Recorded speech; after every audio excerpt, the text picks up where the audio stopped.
Hello everyone, welcome to Within the Frame. I'm Kim Bo-kyung. With the ultra-low fertility rate, South Korea is aging fast. Recent data has shown that for the first time, the number of people aged over 70 has surpassed those in their 20s. Seoul has been struggling to address this ongoing demographic crisis, but the measures up till now do not seem to have been that effective. Though South Korea is suffering from the low fertility rate the most among OECD member states, other countries too are looking for ways to tackle theirs. How serious is this demographic cliff? And to deal with this issue, what kind of system of reform would be needed? For more on this, we invite Professor Choi Hyunsun from Myongji University. Welcome to the show, Professor Choi. Good evening. And we also have Dr. Willem Adema, Senior Economist from the OECD Social Policy Department. Good to see you, Dr. Adema. Hello. Hello. I'm very well. Thank you for having me. All right, Dr. Adema, first question. South Korea has the lowest fertility rate in an aging society. And this, like I said before, led the number of people over 70 to surpass those in their 20s. What's the economic and social impact? Well, first of all, I can't see anything at the moment, but I hope you can see and hear me. So let me try to answer your question. The economic and social implications of aging populations are enormous, particularly given the pace at which demographic trends are unfolding in Korea. So while at the moment there are about 4 workers for every retired person in Korea, in 2060 that will be about 101. That means that the economy will need workers to keep its engine going. It also means that the cost of elderly care and the need for pension income will increase dramatically.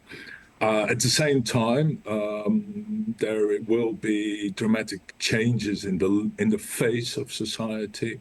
There will be changes in family relationship in the sense that children may not have siblings, may not have brothers and sisters to have the occasional fight with. Grandparents or people may not become grandparents. There will be a strain on intra-family relationships. There will be fewer younger people to care for older people, to give you an example. So the implications of change will be considerable. Right, so economically and socially, the country would not have enough engine to keep going. I see. Well, Professor Choi, it is concerning indeed, but apparently the low fertility rate and population decline is not just a problem for South Korea, but also for China and Japan as well.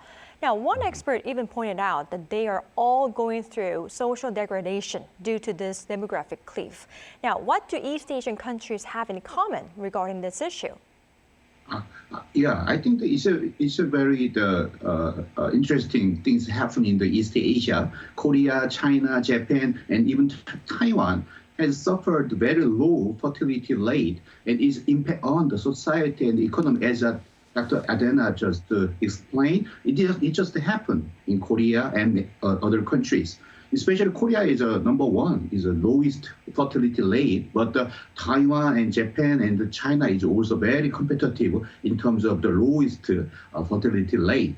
But those countries have very stressful society with very high risk, which is, for example, they are very extremely high competitive education system and extremely very difficult to have a job.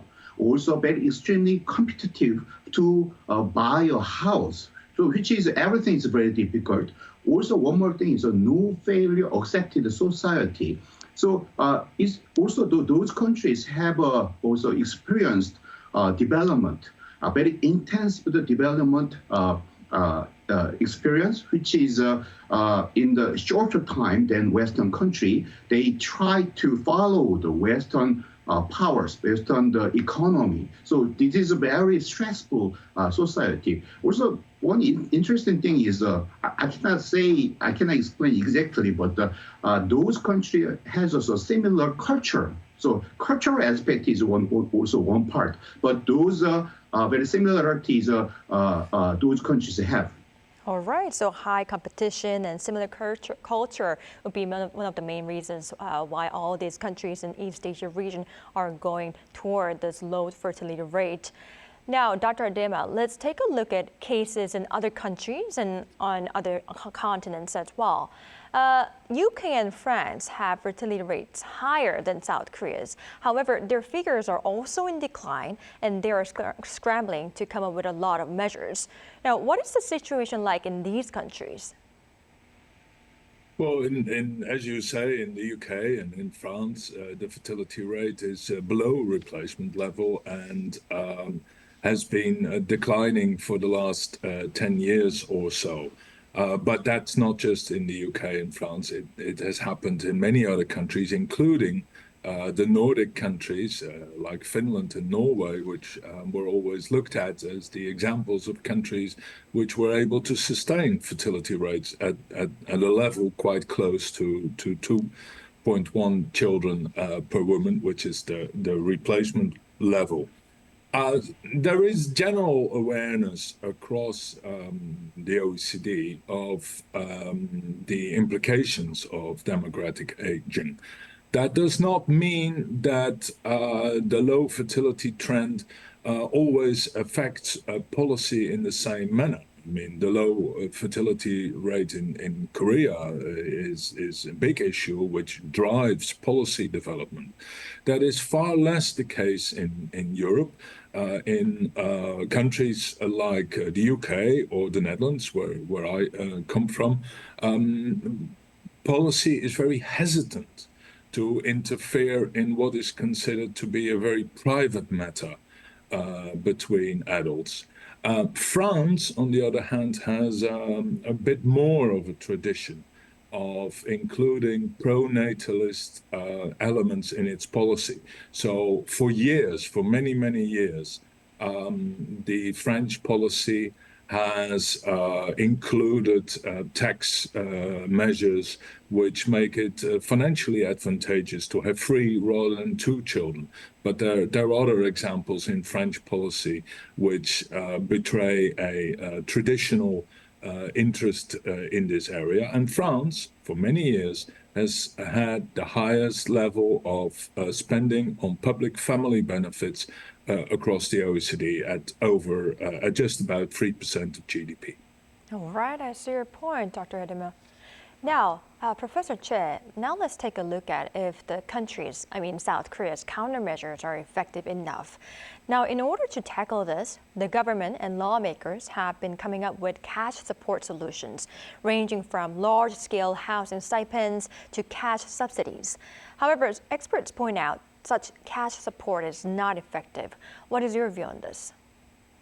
I think this time, right now, though, maybe we need this kind of cash support because this is a kind of emergency. So in the near future, we have a big problem in this low birth rate and aging society. So I think that we should ongoing this cash provision policy, but it is just one little puzzle of the big, one little piece of the big puzzle about this lowest fertility rate. So we must thinking about more the social and the economic structure of our country, and we need to solve the wealth polarization, also the maybe regional unbalanced maybe development. Especially we are a very small country, but the 51 million people live, but half of our population concentrate on Seoul metropolitan area, including the Gyeonggi province and Incheon city, which means more than 70% of the wealth and the job opportunity concentrated on this area, and amazingly, maybe the lowest. The Seoul metropolitan has only 0.6 fertility rate. So it means when some people concentrate too much and wealth is concentrated too much, unbalanced development, and the area is suffered the lowest fertility rate. So we must solve this kind of problem. So I think the government should provide cash support. But at the same time, we must a big plan. We need a long-term plan to how we can solve this structural problem. Right, I see. So we need to continue with such cash support, but we also need to think about social and economic structure, including regional gap, and we need to come up with other solutions for those. All right. Now, Dr. Adema, many say another fundamental reason behind the low fertility rate is the highly competitive education environment, expensive costs that burden parents. Now, how serious is it compared to other countries? Well, first of all, I have to emphasize what one thing which Professor Choi said. The low fertility rate is due to a mix of factors, and therefore there is no simple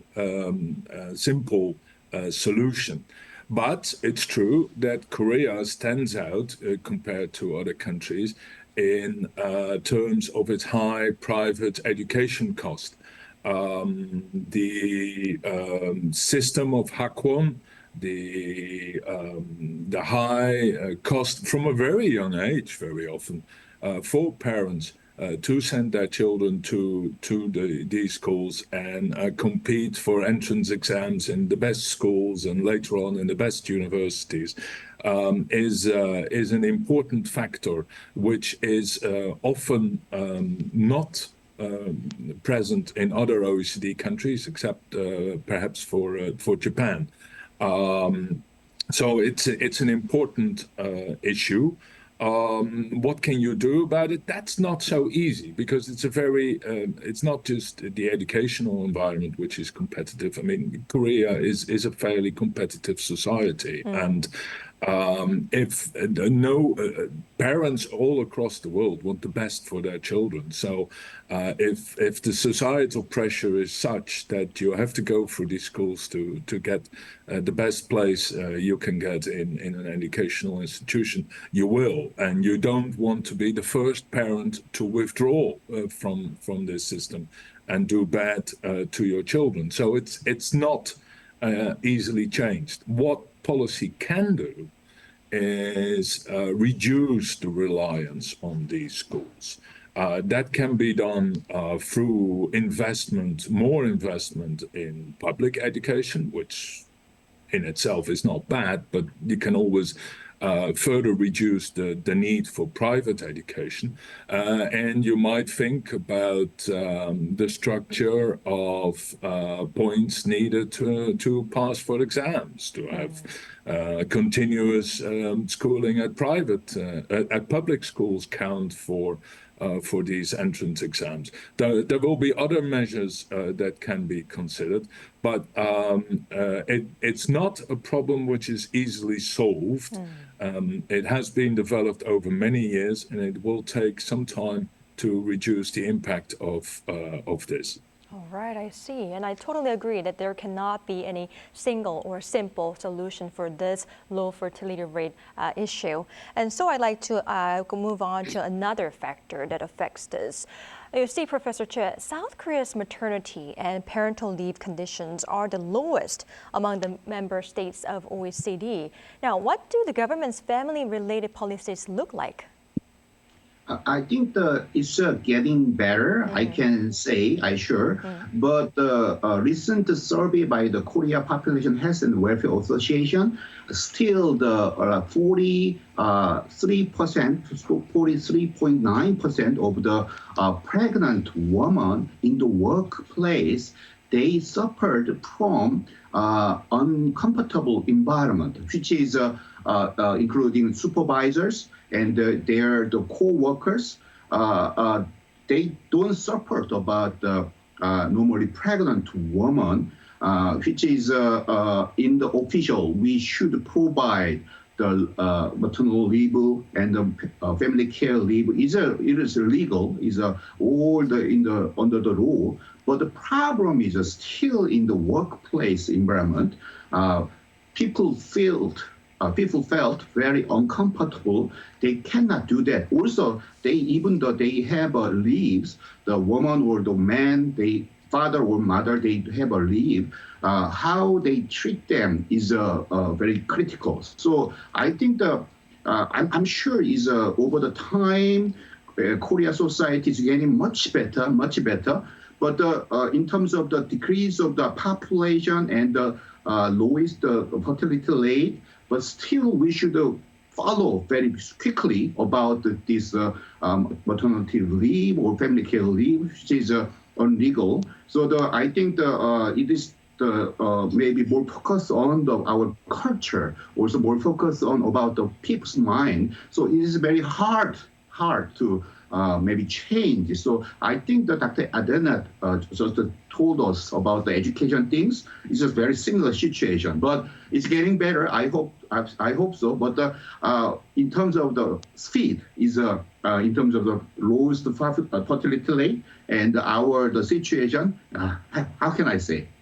All right. Well, we need to be in a hurry, I guess.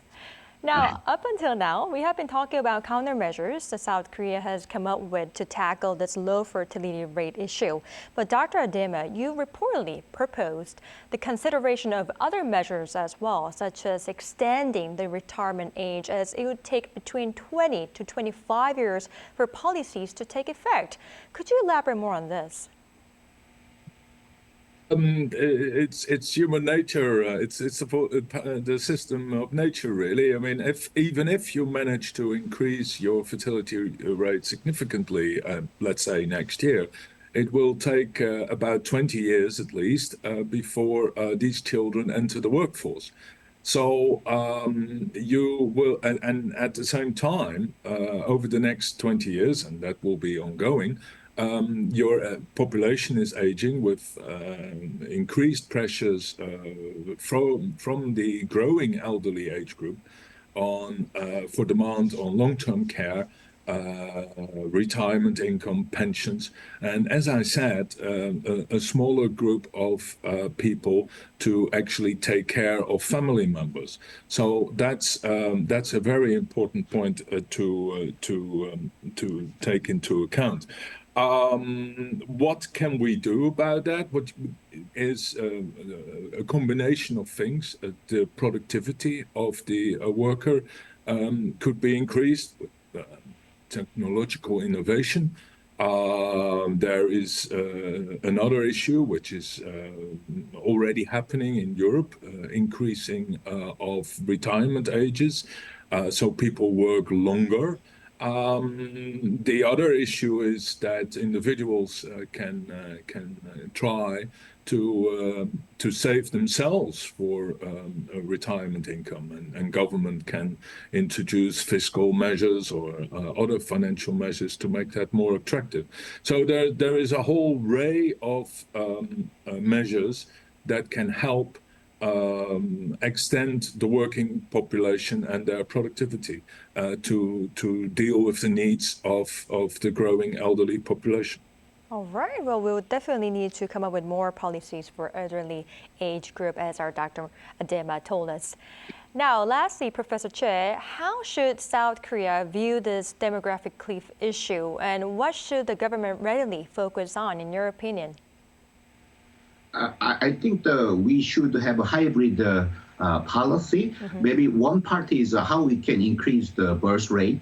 We must cope with the lowest fertility rate. But the other part is we must also open our society, which is immigration issue. I think that we are heading to the multicultural society. It's our decision. We don't have a baby. The population is decreased, and there is no choice. It is inevitable. We must open our society. So government need to prepare more aggressively how we can prepare the multicultural society. We have a 2.5 million population, foreign population right now, but it could be a 5% and 10%, 20% in the future. So how we can deal with that is the future issue. All right. Thank you for your advice, Professor Choi. Now, I'd like to ask many more questions to our experts, but unfortunately, this is all the time we have for today's edition. Thank you, Professor Choi and Dr. Adema, for your time and insights. We really appreciate it. Thank you for having me. All right, that's all for Within the Frame tonight. Thank you for watching, and goodbye.